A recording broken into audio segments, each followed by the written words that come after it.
സംസ്ഥാനത്തെ SSLC ഫലം പ്രഖ്യാപിച്ചു. വിദ്യാഭ്യാസ principal secretary doctor Sharmila Mary വർഗീസാണ് ഫലം പ്രഖ്യാപിച്ചത്.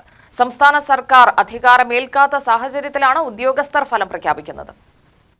99.07 വിജയശതമാനം. 2025 ഇത് 99.5%. വിജയശതമാനത്തിൽ 0.43% കുറവുണ്ടായി. മുഴുവൻ വിഷയങ്ങൾക്കും A+ ലഭിച്ചവരുടെ എണ്ണത്തിലും കുറവുണ്ടായി. 4,17,497 വിദ്യാർത്ഥികളാണ് പരീക്ഷ എഴുതിയത്. അതിൽ 4,14,290 പേർ ഉന്നത വിദ്യാഭ്യാസത്തിന് യോഗ്യത നേടി. 30,516 വിദ്യാർത്ഥികൾ മുഴുവൻ വിഷയങ്ങളിലും A+ കരസ്ഥമാക്കി. 2,105 സ്കൂളുകളിൽ പരീക്ഷ എഴുതിയ എല്ലാ വിദ്യാർത്ഥികളും വിജയിച്ചു. SSLC പുനർമൂല്യനിർണയത്തിനും സൂക്ഷ്മ പരിശോധനയ്ക്കും ശനിയാഴ്ച മുതൽ അപേക്ഷിക്കാം. ഓൺലൈനായാണ് അപേക്ഷ സമർപ്പിക്കേണ്ടത്. മെയ് 21-നാണ് അപേക്ഷിക്കാനുള്ള അവസാന തീയതി.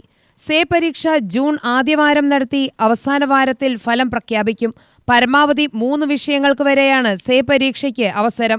വിജയിച്ചവരുടെ സർട്ടിഫിക്കറ്റുകൾ ഡിജി ലോക്കറിൽ ലഭ്യമാക്കും. 10ാം ക്ലാസ് വിജയിച്ച വിദ്യാർത്ഥികൾക്കായി സംസ്ഥാനത്തെ മുഴുവൻ ഹയർ സെക്കൻഡറി സ്കൂളുകളിലും കരിയർ ഗൈഡൻസ് ഓറിയന്റേഷൻ പരിപാടി നടത്തും. മാർച്ച് 5 മുതൽ മാർച്ച് 30 വരെയാണ് ഈ വർഷത്തെ പരീക്ഷകൾ നടന്നത്. ഏപ്രിൽ 14 മുതൽ മെയ് 2 വരെയായിരുന്നു മൂല്യനിർണ്ണയം.